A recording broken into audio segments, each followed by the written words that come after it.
Hi friends, ಹೇಗಿದ್ದೀರಾ? ಈ ಪ್ರಪಂಚದಲ್ಲೇ ಅತ್ಯಂತ ಚಿಕ್ಕ ದೇಶ ವ್ಯಾಟಿಕನ್ ಸಿಟಿ ಎಂದು ನಮ್ಗೆಲ್ರಿಗೂ ಗೊತ್ತು. ಆದ್ರೆ ಈ ಪ್ರಪಂಚದಲ್ಲಿ ವ್ಯಾಟಿಕನ್ ಸಿಟಿಗಿಂತ ಚಿಕ್ಕ ದೇಶಗಳು ಬಹಳಷ್ಟಿವೆ ಅಂತ ನಿಮ್ಗೆ ಗೊತ್ತಾ? ಹೌದು, ನೀವು ಕೇಳಿದ್ದು ಕರೆಕ್ಟೇ. ಈ ಪ್ರಪಂಚದಲ್ಲಿ ವ್ಯಾಟಿಕನ್ ಸಿಟಿಗಿಂತ ಚಿಕ್ಕ ದೇಶಗಳಿವೆ. ಇಲ್ಲಿ ಆಶ್ಚರ್ಯಪಡಿಸುವ ವಿಷಯ ಏನು ಅಂದ್ರೆ ಅವುಗಳಲ್ಲಿ ಕೆಲವು ದೇಶಗಳು ನಮ್ಮ ಭಾರತ ದೇಶದ ಹಳ್ಳಿಗಳಿಗಿಂತಲೂ ತುಂಬಾ ಚಿಕ್ಕದಾಗಿರುತ್ತವೆ. ಅಂಡ್ ಅವುಗಳಲ್ಲಿ ಒಂದು ದೇಶದ ವಿಸ್ತೀರ್ಣ ಕೇವಲ 0.004 ಕಿಲೋಮೀಟರ್ಗಳು ಮಾತ್ರವೇ ಇರುತ್ತೆ. ಅಂಡ್ ಇನ್ನೊಂದು ದೇಶದ ಜನಸಂಖ್ಯೆ ಕೇವಲ 32 ಮಾತ್ರ. ಆದ್ರೂ ಕೂಡ ಈ ದೇಶಗಳಿಗೆ ಒಂದು ಪ್ರತ್ಯೇಕ ಪಾಸ್ಪೋರ್ಟ್ ಮತ್ತು ಕರೆನ್ಸಿ ಕೂಡ ಇದೆ. ಕೇಳೋಕೆ ತುಂಬಾ ವಿಚಿತ್ರ ಅನಿಸ್ತಾ ಇದೆ ಅಲ್ವಾ? ಸೊ ಫ್ರೆಂಡ್ಸ್, ಈ ವಿಡಿಯೋದಲ್ಲಿ ಅಂತಹ ಕೆಲವು ದೇಶಗಳ ಬಗ್ಗೆ, ಅವುಗಳ ವಿಶೇಷತೆಗಳ ಬಗ್ಗೆ ತಿಳಿದುಕೊಳ್ಳೋಣ. ಆದ್ರಿಂದ ವಿಡಿಯೋ ತುಂಬಾ ಇಂಟ್ರೆಸ್ಟಿಂಗ್ ಅಂಡ್ ಇನ್ಫಾರ್ಮೇಟಿವ್ ಆಗಿರುತ್ತೆ. ಮಿಸ್ ಮಾಡದೆ ಕೊನೆವರೆಗೂ ನೋಡಿ. ಹಾಗೆ ವಿಡಿಯೋ ಇಷ್ಟ ಹೋದ್ರೆ ತಪ್ಪದೆ ವಿಡಿಯೋಗೆ ಒಂದು ಲೈಕ್ ಕೊಟ್ಟು ನಮ್ಮನ್ನು ಸಪೋರ್ಟ್ ಮಾಡೋದನ್ನ ಮಾತ್ರ ಮರಿಬೇಡಿ. ಸೊ ಲೇಟ್ ಮಾಡದೆ let's get it the video.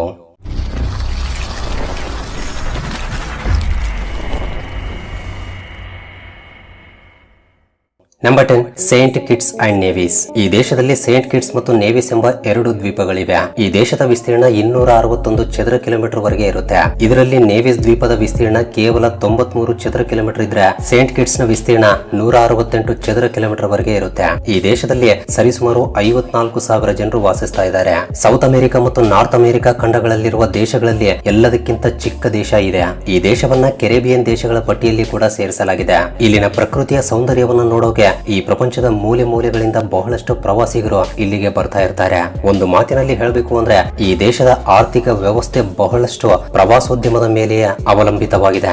ಇವೆಲ್ಲದರ ಜೊತೆಗೆ ಈ ದೇಶದ ಜನರು ಕೃಷಿಯ ಮೂಲಕ, ಕೈಗಾರಿಕೆಗಳ ಮೂಲಕ ಹಣವನ್ನ ಸಂಪಾದಿಸ್ತಾ ಇದ್ದಾರೆ. ನಿಜ ಹೇಳಬೇಕು ಅಂದ್ರೆ 1493ರಲ್ಲಿ ಕ್ರಿಸ್ಟೋಫರ್ ಕೊಲಂಬಸ್ ನಮ್ಮ ಭಾರತ ದೇಶಕ್ಕೆ ಸಮುದ್ರ ಮಾರ್ಗವನ್ನ ಕಂಡು ಹಿಡಿಬೇಕು ಅಂತ ಅಂದುಕೊಳ್ತಾನೆ. ಆದ್ರೆ ಕೊಲಂಬಸ್ ದಾರಿ ತಪ್ಪಿ ಅಮೆರಿಕಾಗೆ ಹೋಗ್ತಾನೆ. ಆಗಲೇ ಅವನಿಗೆ ಈ ದೇಶ ಕಂಡು ಬರುತ್ತೆ. ಆನಂತರ ಈ ದೇಶ ಬಹಳಷ್ಟು ಕಾಲದವರೆಗೆ ಬ್ರಿಟಿಷ್ ಮತ್ತು ಫ್ರೆಂಚ್ ಆಕ್ರಮಣಕಾರರ ವಶದಲ್ಲಿರುತ್ತೆ. ನಂತರ 1953ರಲ್ಲಿ ಇದಕ್ಕೆ ಸ್ವಾತಂತ್ರ್ಯ ಸಿಗುತ್ತೆ.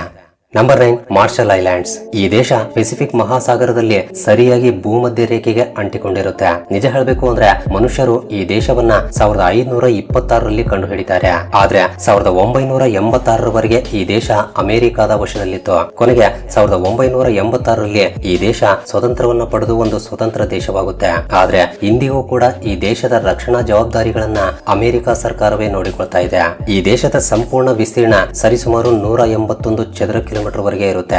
ಈ ದೇಶದಲ್ಲಿ ಸರಿಸುಮಾರು 60,000 ಜನರು ವಾಸಿಸ್ತಾ ಇದ್ದಾರೆ. ಮಾರ್ಷಲ್ ದ್ವೀಪಗಳ ರಾಜಧಾನಿ ಮಜೂರೋ. ಇದು ಈ ದೇಶದಲ್ಲೇ ಅತಿ ದೊಡ್ಡ ನಗರ.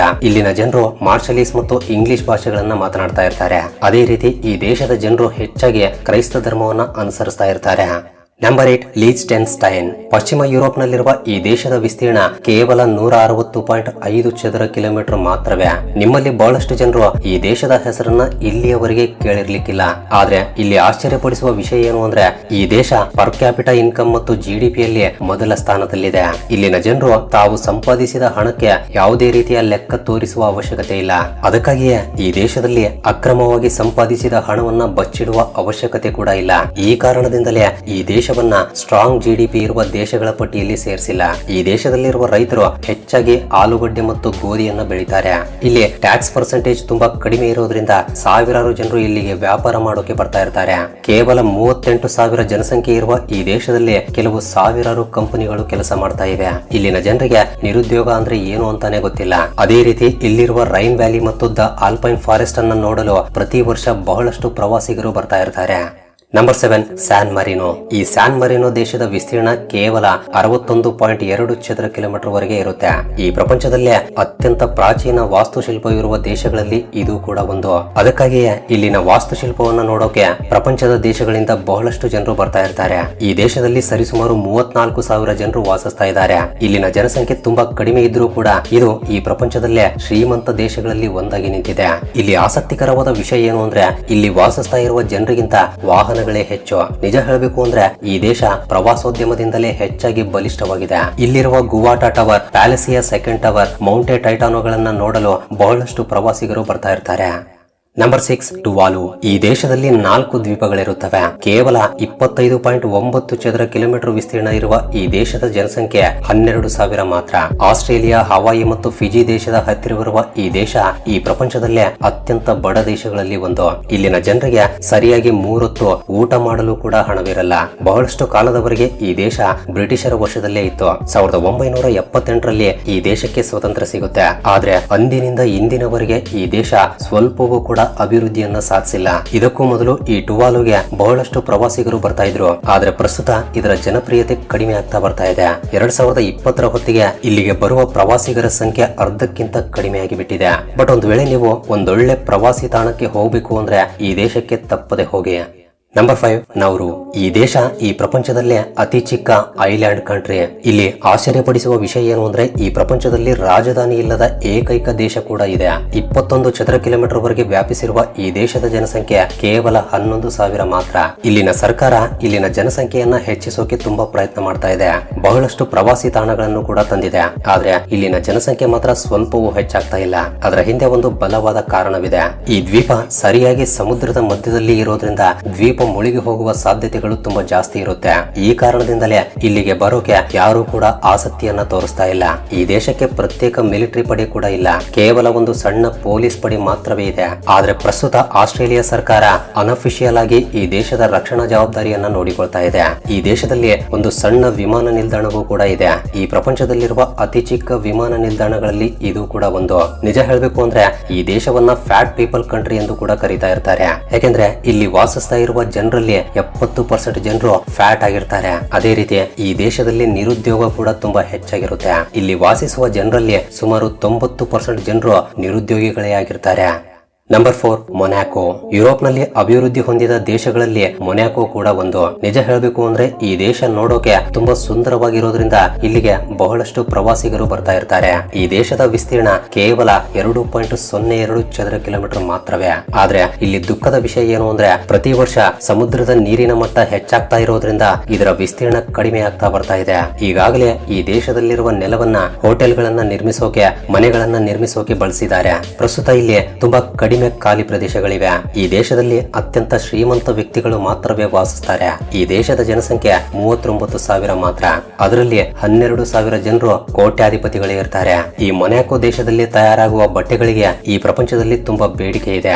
ಇಲ್ಲಿ ನಡೆಯುವ ಗ್ರ್ಯಾಂಡ್ ಪ್ರಿಕ್ಸ್ ಮೋಟಾರ್ ರೇಸಿಂಗ್ ಇವೆಂಟ್ಗೆ ಈ ಪ್ರಪಂಚದಾದ್ಯಂತ ಅಭಿಮಾನಿಗಳು ಕೂಡ ಇದ್ದಾರೆ. Number 3 Vatican city. ಅಫಿಷಿಯಲ್ ಆಗಿ ಈ ಪ್ರಪಂಚದಲ್ಲೇ ಅತ್ಯಂತ ಚಿಕ್ಕ ದೇಶ ಇದೆ. ಇಟಲಿಯ ರಾಜಧಾನಿಯಾದ ರೋಮ್ ನಲ್ಲೇ ಈ ವ್ಯಾಟಿಕನ್ ಸಿಟಿ ಇರುತ್ತೆ. ಇದರ ವಿಸ್ತೀರ್ಣ ಕೇವಲ 0.44 ಚದರ ಕಿಲೋಮೀಟರ್ ಮಾತ್ರ. ಈ ಚಿಕ್ಕ ದೇಶ ನೋಡೋಕೆ ತುಂಬಾ ಸುಂದರವಾಗಿ ಕಾಣುತ್ತೆ. ಇಲ್ಲಿ ಇಂಟ್ರೆಸ್ಟಿಂಗ್ ವಿಷಯ ಏನು ಅಂದ್ರೆ ನಾವು ನಡೆದಾಡ್ತಾನೆ ಈ ದೇಶವನ್ನೆಲ್ಲ ಪ್ರಯಾಣಿಸಿ ನೋಡಬಹುದು. ಈ ದೇಶದಲ್ಲಿ ಸುಮಾರು 800 ಜನರು ವಾಸಿಸ್ತಾ ಇದ್ದಾರೆ. ನಮ್ಮ ಭಾರತ ದೇಶದ ಒಂದು ಸರಾಸರಿ ಹಳ್ಳಿಯಲ್ಲೂ ಕೂಡ ಇದಕ್ಕಿಂತ ಹೆಚ್ಚು ಜನರು ವಾಸಿಸ್ತಾ ಇರ್ತಾರೆ. ಇಲ್ಲಿನ ಜನರಿಗೆ ಹುಟ್ಟಿನಿಂದ ಪೌರತ್ವ ಸಿಗಲ್ಲ. ಈ ದೇಶದ ಆಡಳಿತಗಾರರೇ ಯಾರಿಗೆ ಪೌರತ್ವವನ್ನ ಕೊಡಬೇಕು, ಯಾರಿಗೆ ಕೊಡಬಾರದು ಎಂಬುದನ್ನ ನಿರ್ಧರಿಸ್ತಾರೆ. ಫ್ರಾನ್ಸಿಸ್ ಪೋಪ್ ಕೂಡ ಈ ದೇಶದಲ್ಲೇ ವಾಸಿಸ್ತಾ ಇದ್ದಾರೆ. ಇಲ್ಲಿ ಇನ್ನೊಂದು ಇಂಟ್ರೆಸ್ಟಿಂಗ್ ವಿಷಯ ಏನು ಅಂದ್ರೆ ಈ ಪ್ರಪಂಚದಲ್ಲೇ ಅತಿ ಚಿಕ್ಕ ದೇಶವಾದ ಈ ವ್ಯಾಟಿಕನ್ ಸಿಟಿಯಲ್ಲಿ ಈ ಪ್ರಪಂಚದಲ್ಲೇ ಅತಿ ದೊಡ್ಡ ಚರ್ಚ್ ಆಗಿರುವ ಸೇಂಟ್ ಪೀಟರ್ಸ್ ಬ್ಯಾಸಿಲಿಕಾ ಚರ್ಚ್ ಇದೆ. ಈ ದೇಶಕ್ಕೆ ಯಾವುದೇ ರೀತಿಯ ಸ್ವಂತ ಮಿಲಿಟರಿ ಪಡೆ ಇಲ್ಲ. ಇದರ ರಕ್ಷಣಾ ಜವಾಬ್ದಾರಿಗಳನ್ನ ಇಟಲಿ ಸರ್ಕಾರವೇ ನೋಡಿಕೊಳ್ಳುತ್ತೆ.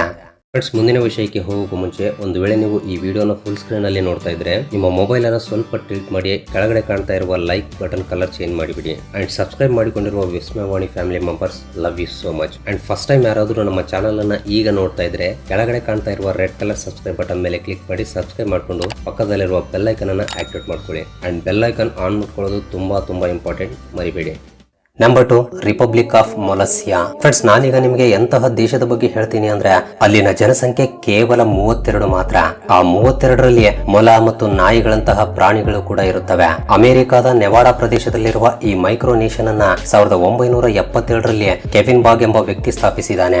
ಅಂದಿನಿಂದ ಇಂದಿನವರೆಗೆ ಅವನೇ ಈ ದೇಶದ ಅಧ್ಯಕ್ಷನಾಗಿ ಮುಂದುವರಿತಾ ಇದ್ದಾನೆ. ಇದರ ವಿಸ್ತೀರ್ಣ ಕೇವಲ 53 ಚದರ ಮೀಟರ್ ಮಾತ್ರ, ಅಂದ್ರೆ 0.0053 ಕಿಲೋಮೀಟರ್ ಮಾತ್ರ ಮಾತ್ರವೇ.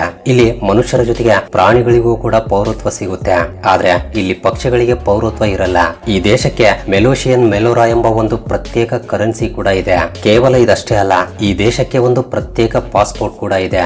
ಇಲ್ಲಿಗೆ ಬಂದ ಪ್ರವಾಸಿಗರಿಗೆ ಸ್ವತಃ ಇಲ್ಲಿನ ಅಧ್ಯಕ್ಷನೇ ದೇಶವನ್ನ ತೋರಿಸ್ತಾನೆ. ಮಲೇಷಿಯಾದ ಕಾನೂನುಗಳು ಮತ್ತು ಆಚಾರಗಳು ಅಮೆರಿಕಾಗಿಂತ ಸಂಪೂರ್ಣವಾಗಿ ಭಿನ್ನವಾಗಿರುತ್ತವೆ, ಆದ್ರೆ ವಿಶ್ವಸಂಸ್ಥೆ ಅಥವಾ ಬೇರೆ ಯಾವುದೇ ದೇಶ ಇದನ್ನ ಅಫಿಷಿಯಲ್ ಆಗಿ ಒಂದು ದೇಶ ಅಂತ ಪರಿಗಣಿಸ್ತಾ ಇಲ್ಲ. ಇನ್ನು ಫೈನಲ್ ಆಗಿ number 1 ಸ್ಥಾನದಲ್ಲಿರೋದು principality of Sealand. Unofficial ಆಗಿ ಇದೇ ಈ ಪ್ರಪಂಚದಲ್ಲಿರುವ ಅತ್ಯಂತ ಚಿಕ್ಕ ದೇಶ. ಇಂಗ್ಲೆಂಡ್ ನಿಂದ 10 ಕಿಲೋಮೀಟರ್ ದೂರದಲ್ಲಿ ಸಮುದ್ರದ ಮಧ್ಯದಲ್ಲಿ ಈ ದೇಶವನ್ನ ನಿರ್ಮಿಸಿದ್ದಾರೆ. ನಿಜ ಹೇಳಬೇಕು ಅಂದ್ರೆ 2ನೇ ಪ್ರಪಂಚ ಯುದ್ಧದ ಸಮಯದಲ್ಲಿ ಬ್ರಿಟಿಷರು ಶತ್ರು ದೇಶಗಳ ಓಡಾಟವನ್ನ ಗುರುತಿಸೋಕೆ ಇದನ್ನ ನಿರ್ಮಿಸಿದ್ದಾರೆ. ಆ ನಂತರ ಬಹಳಷ್ಟು ವರ್ಷಗಳವರೆಗೆ ಈ ದೇಶ ಮನುಷ್ಯರಿಲ್ಲದೆ ನಿರ್ಜೀವವಾಗಿ ಬಿದ್ದಿರುತ್ತೆ. ಆದ್ರೆ 2012ರಲ್ಲಿ ರಾಯ್ಬೆಟ್ಸ್ ಎಂಬ ವ್ಯಕ್ತಿ ಈ ದೇಶವನ್ನ ಗುರುತಿಸಿ ಆಕ್ರಮಿಸಿಕೊಳ್ತಾನೆ. ಆ ನಂತರ ಇದನ್ನ ಒಂದು ಸ್ವತಂತ್ರ ದೇಶವಾಗಿ ಘೋಷಿಸ್ತಾನೆ. ಕೇವಲ 0.004 ಚದರ ಕಿಲೋಮೀಟರ್ ವಿಸ್ತೀರ್ಣ ಇರುವ ಈ ದೇಶದ ಜನಸಂಖ್ಯೆ ಕೇವಲ 27 ಮಾತ್ರ. ಈ ದೇಶಕ್ಕೆ ಒಂದು ಪ್ರತ್ಯೇಕ ಕರೆನ್ಸಿ ಮತ್ತು ಪಾಸ್ಪೋರ್ಟ್ ಕೂಡ ಇದೆ. ರಾಯ್ಬೆಟ್ಸ್ ಇಲ್ಲಿನ ಕರೆನ್ಸಿಯ ಮೇಲೆ ತನ್ನ ಹೆಂಡತಿಯ ಮುಖವನ್ನು ಮುದ್ರಿಸಿದ್ದಾನೆ. ಆತ ಸತ್ತು ಹೋದ ನಂತರ ಆತನ ಮಗ ಮೈಕೆಲ್ ಈ ದೇಶವನ್ನ ನೋಡಿಕೊಳ್ತಿದ್ದಾನೆ. ಸರಿಯಾಗಿ ಸಮುದ್ರದ ಮಧ್ಯದಲ್ಲಿರೋದ್ರಿಂದ ಇಲ್ಲಿ ಯಾರು ಕೂಡ ಕೃಷಿಯನ್ನ ಮಾಡಲು ಸಾಧ್ಯವಾಗ್ತಾ ಇಲ್ಲ.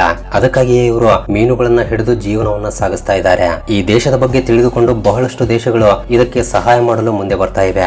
ಸೊ ಫ್ರೆಂಡ್ಸ್, ಇವೇ ಈ ಪ್ರಪಂಚದಲ್ಲಿರುವ 10 ಅತ್ಯಂತ ಚಿಕ್ಕ ದೇಶಗಳು. ಇವುಗಳಲ್ಲಿ ನೀವು ಯಾವ ದೇಶಕ್ಕೆ ಹೋಗಬೇಕು ಅಂತ ಅಂದ್ಕೊಂಡಿದ್ದೀರಾ ತಪ್ಪದೆ ಕಮೆಂಟ್ ಬಾಕ್ಸ್ ನಲ್ಲಿ ಕಮೆಂಟ್ ಮಾಡಿ ತಿಳಿಸಿ.